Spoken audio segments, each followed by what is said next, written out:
भारत माता की। क्यों भाई, क्या हो गया है?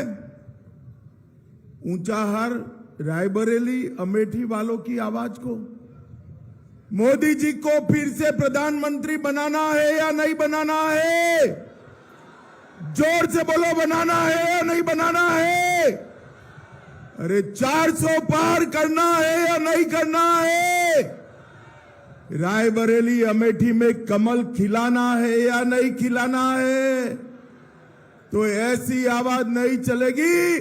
दूर दूर रोड तक खड़े हैं सभी लोग, हाथ उठाइए अपना हाथ, विजय के संकल्प की मुट्ठी बींचिए और प्रचंड आवाज से बोलिए, जय श्री राम, जय जय श्री राम।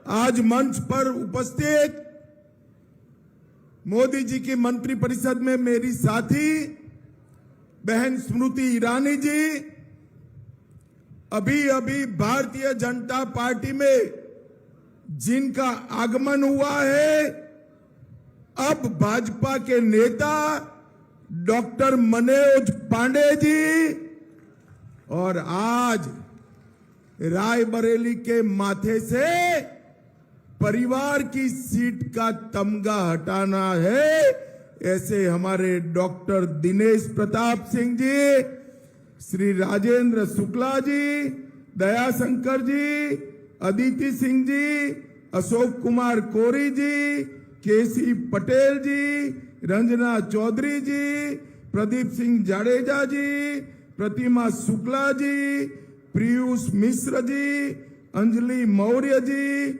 ममता जायसवाल जी, और आज इस विशाल जनसभा में आए हुए प्यारे भाइयों बहनों माताओं और मेरे जिगर के टुकड़े जैसे युवा मित्रों, आप सभी को राम राम। भाइयों बहनों, मुझे लंबी बात नहीं करनी है।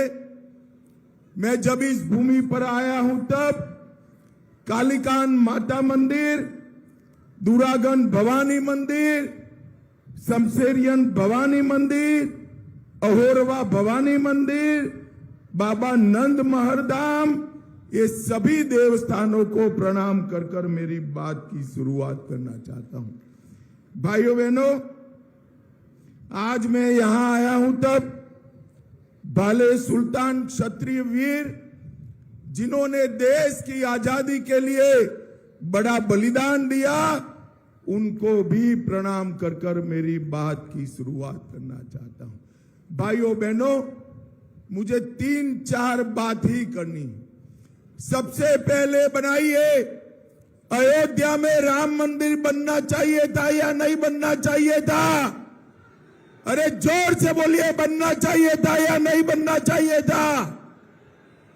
70 साल के इंतजार के बाद अयोध्या में हमारे नेता नरेंद्र मोदी जी ने राम मंदिर का प्राण प्रतिष्ठा किया है। मित्रों, प्राण प्रतिष्ठा किया है। ये कांग्रेस वाले ये कहते हैं कि राम मंदिर का प्राण प्रतिष्ठा ढंग से नहीं हुआ है। भाइयों बहनों, मेरी बात याद रखना, ये इंडी अलायंस वाले आएंगे तो राम मंदिर पर फिर से बाबरी ताला लगाएंगे। क्या आप चाहते हैं? जोर से बोलिए, चाहते हैं क्या? भाइयों बहनों, एक कांग्रेस पार्टी, इंडी अलायंस परिवारवादी गठबंधन है। वो अपने परिवार का सोच रखने वाले लोग, सारे नेता, लालू जी अपने बेटे को मुख्यमंत्री बनाना चाहते हैं, ममता जी अपने भतीजे को मुख्यमंत्री बनाना चाहते हैं, और सोनिया जी अपने बेटे को प्रधानमंत्री बनाना चाहते हैं। वो कह रहे हैं कि रायबरेली और अमेठी की सीट हमारे परिवार की सीट है। आज मैं पूछने आया हूं, किसने विल में दी भाई सीट?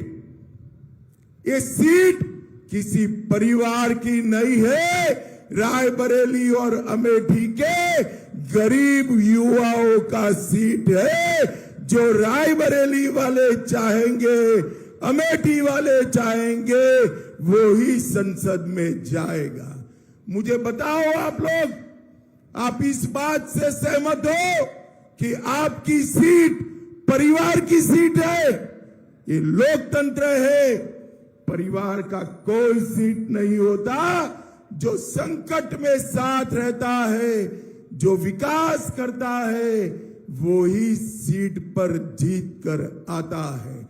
और आज पूरे देश का मीडिया कह रहा है, मैं डंके की चोट पर कह रहा हूं, अमेठी में स्मृति बहन जीती थी, रायबरेली में दिनेश प्रताप जीतकर दोनों सीटें मोदी जी की झोली में जाने वाली है। भाइयों बहनों, मुझे बताओ, ये कश्मीर जो है हमारा है या नहीं है?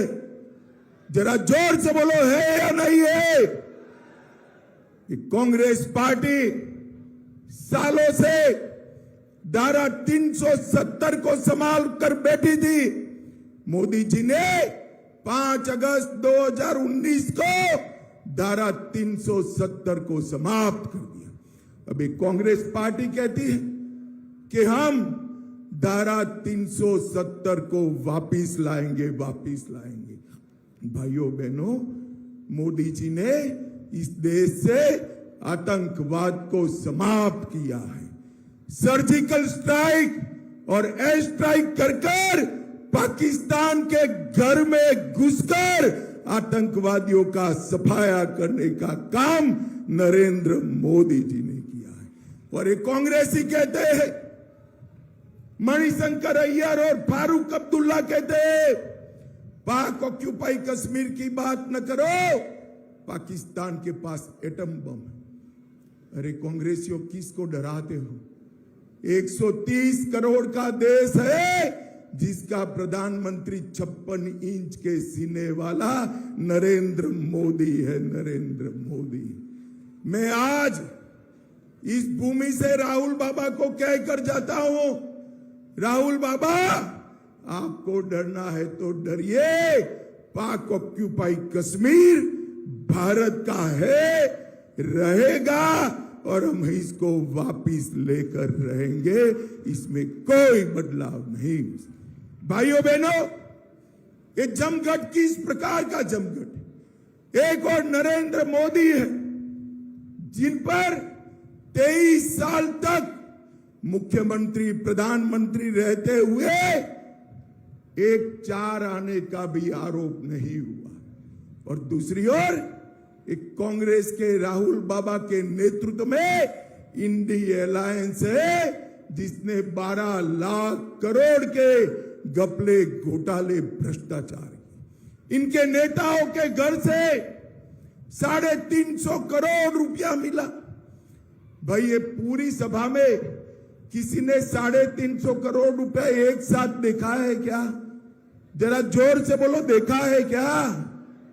भाइयों बहनों, इन लोगों ने देश को लूटने का काम किया है और अब ये विरोध कर रहे हैं। मैं अभी भी कहकर जाता हूं, राहुल बाबा, कान खोल कर सुन लो, जिन जिन लोगों ने भ्रष्टाचार किया है, सबको जेल की सलाखों के पीछे डालने का काम नरेंद्र मोदी सरकार करने वाली है। भाइयों बहनों, यूपी का विकास नरेंद्र मोदी जी के नेतृत्व में हुआ है। ढेर सारे काम मोदी जी ने उत्तर प्रदेश के अंदर किए हैं। मैं आज बताना चाहता हूं, 14 एक्सप्रेसवे, 7,000 किलोमीटर की जगह 12,000 किलोमीटर का highway, Shri Ram Mandir, Kashi Vishwanath corridor, metro rail, medical कॉलेजों का जाला, मोबाइल मैन्युफैक्चरिंग में हमारा योगदान 60%, film city, toy park, handicraft park, logistic hub विकसित, mega food park, Transganga city, Gorakhpur में प्लास्टिक का पार्क। भाइयों बहनों, कि जो परिवार की सीट कहते हैं, उनकी कॉन्स्टिट्यूएंसी में 2018 में स्मृतिबेन के साथ कलेक्टर ऑफिस 70 साल से नहीं था। 70 साल से कलेक्टर ऑफिस नहीं था। 2018 में कलेक्टर ऑफिस की नींव डालने का काम योगी आदित्यनाथ की सरकार ने किया। भाइयों बहनों, ऊपर मोदी जी है और नीचे योगी जी ने पूरे उत्तर प्रदेश से गुंडों को चुन चुन कर साफ करने का काम योगी आदित्यनाथ ने किया है। भाइयों बहनों, अमेठी और रायबरेली सालों से गांधी परिवार को अपना नेता मानते रहे, मगर उन्होंने कभी इनको अपना नहीं माना। अभी मनोज पांडे जी कह रहे थे, मैं योग लगा रहा था, कम से कम 600 लोग अलग अलग दुर्घटना में मारे गए, मगर सोनिया जी मिलने नहीं आई। भाइयों बहनों, जनप्रतिनिधि ऐसा चुनिए। स्मृतिबेन मुंबई से आई, बड़ी कलाकार है। जब मैं उनके प्रचार में 14 में आया, तब लगता है यहां स्मृतिबेन क्या करेगी। उन्होंने कहा, अमित भाई मैं यहां बंगला लूंगी, घर बनाऊंगी और इस घर में रहूंगी। आज स्मृति ईरानी गौरीगंज में घर भी बनाई है और मतदार भी वहां से। ये दिनेश प्रताप सिंह 24 घंटा 365 दिन जनता के बीच में रहने वाला प्रत्याशी मोदी जी ने आपको दिया है। मैं आपको कहकर जाता हूं, गारंटी लेकर जाता हूं, दिनेश प्रताप को चुनकर दीजिए। आपके अच्छे बुरे मौके पर अगर दिनेश प्रताप नहीं दिखते हैं तो ये मेरी जिम्मेदारी है, आप उनको चुन कर दीजिए। भाइयों बहनों, देश आगे बढ़ा है। मोदी जी ने ये 10 साल में यूपी के विकास के लिए 18,55,000 करोड़ रुपया भेजने का काम किया है। राहुल बाबा, जरा हिसाब लेकर आना। सोनिया मनमोहन सरकार थी तो उत्तर प्रदेश को क्या दिया? उन्होंने सिर्फ 4 लाख करोड़ दिया था। मोदी जी ने 4 लाख करोड़ के बदाम 18,55,000 करोड़ रुपया देने का काम नरेंद्र मोदी जी ने किया। भाइयों बहनों, अब हम लोग कहते हैं 400 पार, 400 पार, मगर ये 2 सीट ऐसी है ना, ये 2 सीट पर कमल खिला दो तो 400 पार यहां से ही हो जाएगा और कहीं जाने की जरूरत नहीं है। मुझे बताओ, रायबरेली और अमेठी में कमल खिलाओगे क्या? जरा जोर से बोलो, खिलाओगे क्या? हमारे दोनों प्रत्याशी आगे आ जाइए, स्मृतिबेन और दिनेश जी। स्मृतिबेन और दिनेश जी को जिताओगे क्या? आज मनोज पांडे जी हमारे साथ आए। मनोज जी आगे आइए। मनोज जी ने सनातन का साथ देने के लिए भारतीय जनता पार्टी ज्वाइन की है और मैं आज यहां कहकर जाता हूं, मनोज जी, स्मृतिबेन और दिनेश प्रताप सिंह, आपकी दोनों सीटों से परिवार की सीटों का तमगा समाप्त कर यहां विकास की गंगा लाने का काम करेंगे। भाइयों बहनों, मोदी जी के नेतृत्व में देश आगे बढ़ने के लिए तैयार है। मैं अपील करने आया हूं, दोनों सीट के मतदाता मोदी जी की विकास गंगा के साथ जुड़ जाए। मेरे साथ दोनों हाथ उठाइए, उठाइए दोनों हाथ जरा, अंत तक विजय के संकल्प की मुट्ठी भींचकर बोलिए, जय श्री राम, जय जय श्री राम, जय श्री राम, वंदे वंदे वंदे। आप सभी का बहुत बहुत धन्यवाद।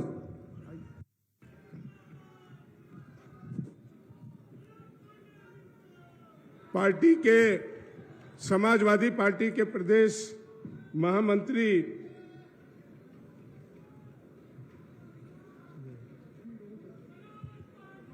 श्री पंकज शर्मा जी सपा छोड़कर